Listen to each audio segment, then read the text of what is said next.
কিন্তু ভাই, কারণ তারা বিগত দিনে সিদ্দিকুল্লাহকে পছন্দ করেছিল, ভরসা করেছিল, বিশ্বাস করেছিল। ববি হাকিমের মতো লোককে, ফারাদকে তারা বিশ্বাস করেছিল, ভরসা করেছিল, কিন্তু তারা বিনিময়ে আমাদের সঙ্গে প্রতারণা করেছে। এটা তো ঠিক। তাহলে নওশাদ সিদ্দিকী প্রতারণা করবে না এর কোনো গ্যারান্টি আছে? ভাববে তো নাকি? চুন খেয়ে গাল পুড়লে দই দেখলে ভয় লাগবে? তো আমি সেটাই তাদের, সেই সমস্ত ভাইদের বোঝাতে চাইছি যে নওশাদ সিদ্দিকী পরীক্ষায় পাশ করেছে। কবে পাশ করেছে? না, 2021 সালে নওশাদ সিদ্দিকী দল গঠন করেছে আব্বাস সিদ্দিকীর নেতৃত্বে, আমরা সবাই জানি।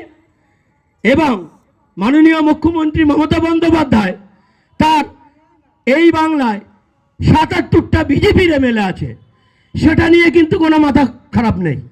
এবং এই মুখ্যমন্ত্রীর আরও অনেক মুসলিম এমএলএ আছে অন্যান্য জায়গায়, তাদের নিয়েও মাথা খারাপ নেই। সেখানে কোনো অবজারভার নিয়োগ নেই মাননীয় মুখ্যমন্ত্রী মমতা বন্দ্যোপাধ্যায়ের। ভাঙড় থেকে স্রেফ একটা বিরোধী দল, মানে জোটের তরফ থেকে নওশাদ সিদ্দিকী জিতেছে, ভাঙড় থেকে মানুষ জিতিয়েছে। ওদের মতো গায়ে মানে না আপনি মোড়ল বোম বন্দুক নিয়ে ভোট লুট করে নেতা হয়নি এই নওশাদ সিদ্দিকী। তাহলে নওশাদ সিদ্দিকী সেই ভাঙড়ের মানুষ, যুব সমাজের মানুষ, নারী সমাজের মানুষ সকলে মিলিতভাবে তাদের রক্তচক্ষুকে উপেক্ষা করে, বোম বন্দুককে উপেক্ষা করে তাকে ভোট দিয়ে তাকে জিতিয়েছে। সেই নওশাদ সিদ্দিকীকে কি করে দমানো যায়, এই মুখ্যমন্ত্রী, অপদার্থ মুখ্যমন্ত্রী, অসভ্য মুখ্যমন্ত্রী প্রত্যেকটা মুহূর্তে চেষ্টা চালাচ্ছে। সেখানে অবজারভার নিয়োগ করেছে। এই পশ্চিমবাংলায় কোনো বিধানসভায় একটাও অবজারভার নেই তৃণমূল কংগ্রেসের। শুধু আছে কোথায়? না ভাঙড়ে। নওশাদ সিদ্দিকীকে প্রতিহত করতে হবে, লাঞ্ছিত বঞ্চিত করতে হবে, ওকে ওখান থেকে উৎখাত করতে হবে, তা নাহলে মুসলিম ভোট আমার হাতছাড়া হয়ে যাচ্ছে। এটাই তো গল্প অ্যাকচুয়ালি। মুসলিমদের নিয়ে ঘৃণা শুধু মোদি অমিত শাহ করে না, আরএসএসরা করে না।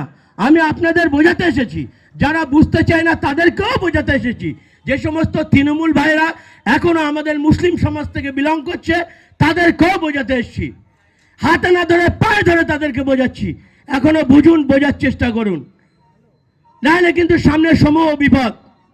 এই যে মুখ্যমন্ত্রী মমতা বন্দ্যোপাধ্যায় নওশাদ সিদ্দিকী একটা জিতে রয়েছে, তার উপরে যে টর্চার চালাচ্ছে, এটা কিন্তু ঠিক করছে না। আপনারা নিজেরাও বিবেক দিয়ে বুঝুন। আজকে নওশাদ সিদ্দিকীকে ওখান থেকে হটাতে পারলেই তাহলে সমস্যাটা চুকে যায়। মুখ্যমন্ত্রীর একটাই চিন্তা ভাবনা, নওশাদকে নিয়ে প্রত্যেকটা মুহূর্তে তার যেন হার্ট অ্যাটাক করছে। নওশাদকে উৎখাত না করা পর্যন্ত মুখ্যমন্ত্রী ঠান্ডা হবে না।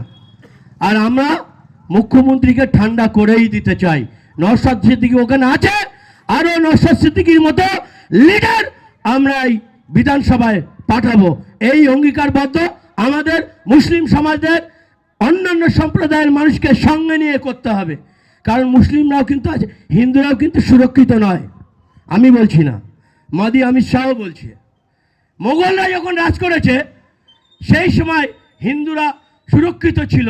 আর আজকে এই প্রেক্ষাপটে দাঁড়িয়ে হিন্দুরা, যেখানে 80% হিন্দু এই ভারতবর্ষে, 80% হিন্দু, এবং মুখ্যমন্ত্রী হিন্দু, প্রধানমন্ত্রী হিন্দু, স্বরাষ্ট্রমন্ত্রী হিন্দু, সবটাই হিন্দু থেকেও হিন্দু কিন্তু আজকে সুরক্ষিত নয়।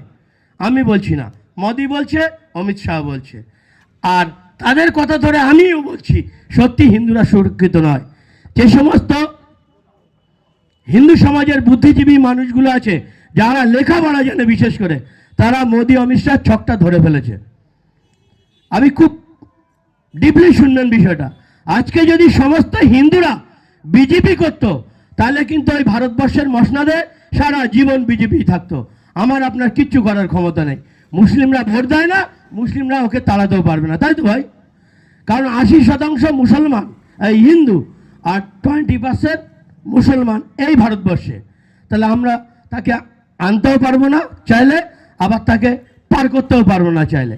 তাহলে যে সমস্ত হিন্দু ভাইরা এই নরেন্দ্র মোদীকে ক্ষমতায় এনেছে, নরেন্দ্র মোদী এই ক্ষমতায় এসেছিল প্রথম টার্ম যখন কত % ভোটে এসেছিল? এবং এই দ্বিতীয় টার্মসের যে প্রধানমন্ত্রী হলো কত পার্সেন্ট ভোটে এসেছিল? 37% ভোটে প্রধানমন্ত্রী হয়েছে এই নরেন্দ্র মোদী। 37% ভোটে, ভালো করে বুঝবেন। ভারতবর্ষের মধ্যে যদি 100 লোক থাকে, 80 হিন্দু, 20টা মুসলমান। আমি মুসলমানের কথা ছেড়ে দিলাম, তাহলে 80টা হিন্দুর মধ্যে 37% ভোট মোদি পেয়েছে। সংবিধানের বলে তিনি প্রধানমন্ত্রী হয়েছে। সব হিন্দুরা কিন্তু বিজেপি করেনি। তাহলে 80 থেকে 37 বাদ দিলে কত থাকে ভাই? ধরুন 40 বাদ দেন, তাহলে আরও তো 43 থাকে। 37 বাদ দিলে 80-র মধ্যে 43 থাকে। তাহলে এই 43% কিন্তু হিন্দু। তারা কিন্তু নরেন্দ্র মোদীকে ভোট দেয়নি, বিজেপিকে ভোট দেয়নি, আরএসএসের সঙ্গে তারা সঙ্গ দেয়নি। এটা তো পরিষ্কার বোঝাতে পারলাম আপনাদের। তাহলে আমাদের বার্তা থাকবে, সব হিন্দু কিন্তু বিজেপি করে না। যারা বিজেপি করে না তাদের সঙ্গে আমাদের গাঁটছড়া বাঁধতে হবে। বোঝাতে পারলাম বিষয়টা? যদি তাদের সঙ্গে গাঁটছড়া বেঁধে আমরা লড়তে পারি, তাহলে জয় জয়াকার হবে। মোদির মতো, অমিত শাহের মতো নরখাদক আমরা বঙ্গোপসাগরের ডাস্টবিনে ফেলে দিতে পারবো। তারা কিন্তু আমাদের ঘৃণা করে না। আজকে ওয়াকআপ নিয়ে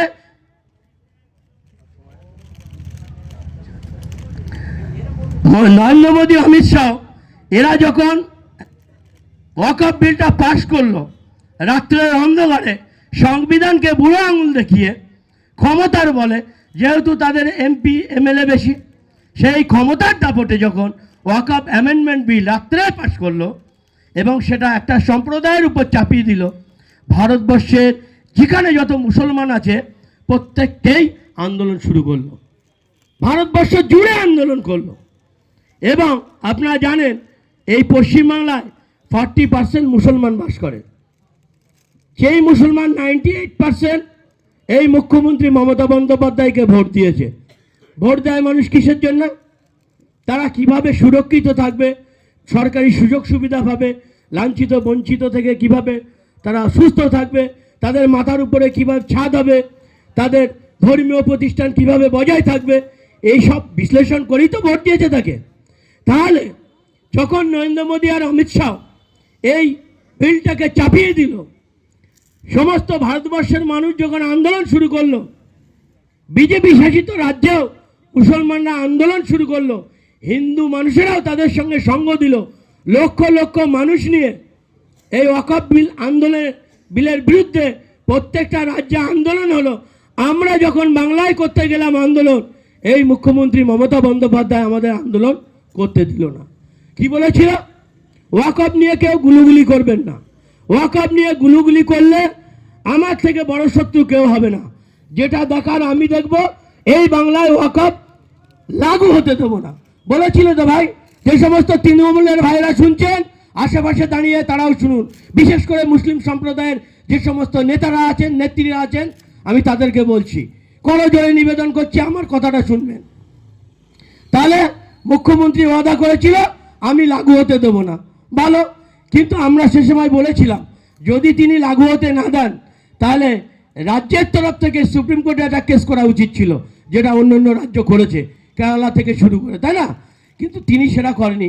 আমি মনে করেছি, বা আমরা মনে করেছি, যে মুখ্যমন্ত্রী মমতা বন্দ্যোপাধ্যায়ের বিশাল পাহাড়, বিশাল বুকের চওড়া ছাতি, ও নরেন্দ্র মোদীকে যখন তখন কোমরে দড়ি পড়ায়, আবার মাঝে মাঝে পাঞ্জাবি পায়জামা পাঠায়, এই সন্দেহের জন্য আমরা বলেছিলাম যে তাহলে আপনি কেস করুন সুপ্রিম কোর্টে, কিন্তু কেস করেনি। চলো ঠিক আছে, উনি দেখবে, কিন্তু উনি দেখবো করে মানুষকে আন্দোলন করতে দেয়নি। যে বা যারা এই পশ্চিমবাংলায় আন্দোলন করেছে, পুলিশ দিয়ে তাদেরকে বেদম পিটিয়েছিল, মাথা ফাটিয়ে দিয়েছিল। এই রক্তকে মুখ্যমন্ত্রী মমতা বন্দ্যোপাধ্যায় মুসলমানদের উপর আঘাত করেছিল বিগত কয়েকদিন, আমরা জানি তো। তো আজকে দেখলাম কি, এমন একটা টাইমে নরেন্দ্র মোদী, অমিত শাহরা যে বিল চাপিয়ে দিয়েছে, আমরা 6 মাস সময় পেতাম এই ওয়াকফ, যে এখন আপনার এতে তুলতে হচ্ছে না, কি বলে ওটা, 1 নম্বরে খতিয়ানে যেটা তুলতে হচ্ছে না, উম্মিদ পোর্টালে 6 মাস সময় পাওয়া যেত। মুখ্যমন্ত্রী যদি আমাদের আশ্বাস না দিত, 6 মাস সময়ে 46টা কাগজ নিয়ে 84,000 সম্পত্তি আছে পশ্চিমবাংলায়, আমরা টেকআপ দিতে পারতাম। আল্লাহর সম্পত্তি ওগুলো, আমার আপনার ব্যক্তিগত সম্পত্তি না। তাহলে মমতা বন্দ্যোপাধ্যায় কি করলো? দেখছি করব করে 5 দিন বাকি আছে, তখন বলছে উম্বিত পোর্টালে আপনারা রেডি করুন। বলুন তো 84,000 সম্পত্তি ওয়াকফ এই 5 দিনের মধ্যে 46 খানা কাগজ ডকুমেন্টস নিয়ে তোলা সম্ভব? কখনোই সম্ভব না। 17,000 মাত্র উঠেছে, বাকি আর উঠেনি। তাহলে সম্পত্তিগুলো কি হলো? হাতছাড়া হয়ে গেল। কার জন্যে? এই মুখ্যমন্ত্রী মমতা বন্দ্যোপাধ্যায়ের জন্য। তাই আপনাদের বলতে এসেছি, এখনো বুঝুন, বোঝার চেষ্টা করুন। এই আরএসএস, এই বিজেপি, এই মমতা বন্দ্যোপাধ্যায় এক গোডাউনের মাল, নাগপুরের মাল, আরএসএস এর মাল। এদের থেকে আপনারা সাবধান হন। আর যদি এখনো কেউ চটি চাটতে থাকেন, আপনি তো মরবেন, আমরাও মরব, সকলেও মরণ হবে। আমার সময় নেই, আমার 1 ঘন্টা সময় না হলে আমি ভালো করে বক্তব্য দিতে পারি না। পরিষ্কার কথা, আদা ছাঁচড়ার মতো হয়ে যায়। তো আমি এই কিছু গুরুত্বপূর্ণ কথা বললাম, আপনারা শুনলেন। যে সমস্ত তৃণমূলের ভাইরা এখনো চটি চাপছে তাদেরকে একটু বলুন, যারা বিশাল করে কেমে খাচ্ছে তারা জীবনে শুনবে না আপনার কথা, কুকুরের লেজ সোজা হবে না। তাদের বাদ দিয়ে যে সমস্ত তৃণমূলের সমর্থকরা আছে তাদের সঙ্গে কথা বলুন, বোঝান, ভাবান, তাহলে বুঝতে পারবেন আগামী দিনে আমরা ঠিক থাকবো। যতক্ষণ এই মুখ্যমন্ত্রীকে বঙ্গোপসাগরে ফেলবেন, আপনারা প্রত্যেকটা মুহূর্তে আপনাদের লাঞ্ছিত বঞ্চিত হতে হবে। একটা করে পেটাবে আর বাংলায় পাঠাবে, আর বাংলায় শুরু হয়ে যাবে। দেখলেন না প্যাটিস বিক্রেতাকে কিভাবে পেটালো? মুসলমান বলে। তাই মুখ্যমন্ত্রী কি করেছে? কি ছেড়েছে মুখ্যমন্ত্রী? অ্যারেস্ট তো সেদিন করিনি, বলার চাপে অ্যারেস্ট করলো। আমি বললাম, আমি কোনো কমেন্ট করিনি, আমি ধরেছে আবার ছেড়ে দেবে। তাই হলো। অকুল একুল দুকুল দেখছে। উনি মন্দির বানাচ্ছে, কেউ মসজিদ বানালে ওনার গা জ্বালা করছে। বুঝতে পেরেছেন? তাই এখনো যদি কারুর ব্রেন বিকশিত না হয়, এখনো যদি বলে দিদি ভালো, ও আল্লাহ দূরে থাক, আল্লাহর ভয় না করে, যদি মুখ্যমন্ত্রী ভয় করে, সে মুসলমান না কাফের, আমি আপনাকে বলে যাচ্ছি। কারি মুফতি যে যায় যত থাক, আমার সঙ্গে বসতে বলবেন, আমিও কিছু জানি। আর ওদের কাছ থেকেই শিখেছি। আমি আগে পলিটিক্স করতাম না, অরাজনৈতিক সংগঠন করতাম। যত কারি মুফতি আছে ওদের নিয়ে আমার ওটা বসা, ওদের কাছ থেকেই শিখেছি।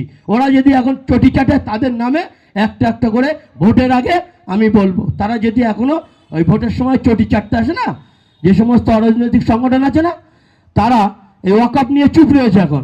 আর ঠিক ভোট কাছে আসবে, দিদির চটি চাটার গল্প দেবে না, তাদের নামে একটা করে আপনাদের এখানে এসেই বলে যাবো আবার। আর মিডিয়াও শুনে নেবেন, তাদের মুখোশও খুলে দেবো। টুপি দাড়ি দেখলে দৌড়বেন না, কিন্তু টুপি দাড়ি মানে সব ঠিক নয়। এক ধরনের আলেমরা যাবে আগে জাহান্নামে, আমি বলিনি, হাদিস কোরআন বলছে। ওদের সমস্ত দিকে আমাদের ফলো রাখতে হবে।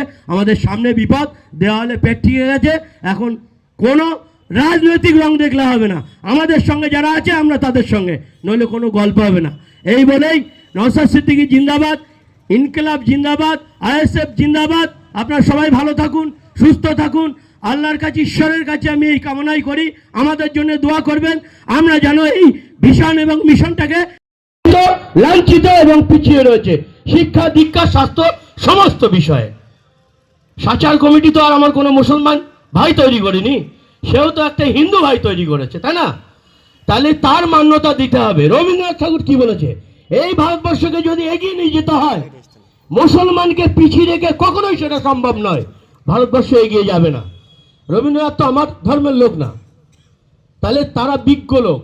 আর আজকে যারা মুসলমানদের ঘৃণা করছে, ঘৃণার চোখে দেখছে, তারা তো শয়তান অবশ্যই। এবং সেই শয়তানদের সঙ্গে যে সহযোগিতা করছে, সে কি ভালো ভাই? ভালো? আরে কথা বলেন, নাইলে হবে না। আমি বক্তব্য দিচ্ছি না, আপনাদের সঙ্গে কথা বলছি, ঠিক আছে তো? সে ভালো কি? তাহলে আজকে নরেন্দ্র মোদী, অমিত শাহ, তারা এই ভারতবর্ষ শাসন করছে, তারা কারা আমরা সকলে জানি। এখনো গ্রামে অনেক মানুষ জানে না যে নরেন্দ্র মোদী এবং অমিত শাহ, এই নরেন্দ্র মোদী এবং অমিত শাহ, এরা কোন গোডাউনের মাল। আমার গ্রাম অঞ্চলে অনেক মুসলিম ভাইয়েরা জানে না, মায়েরা বোনেরা জানে না। এদেরকে জানান দিতে নওশাদ সিদ্দিকীর নেতৃত্বে আমরা প্রত্যেকটা বাংলার এ প্রান্ত থেকে ও প্রান্ত ঘুরছি, যে আপনারা আর লোকের পায়ে দাঁড়িয়ে থাকবো এই ভরসা করেন না। আপনাদেরও দুটো পা আল্লাহ দিয়েছে, সেই পায়ের উপরে দাঁড়ানোর চিন্তা করো। দৌড়তে না পারলে হাঁপিয়ে যাও, পড়ে যাও, আবার ঠেলে ওঠো, কিন্তু অন্যের পায়ের ভরসা করো না।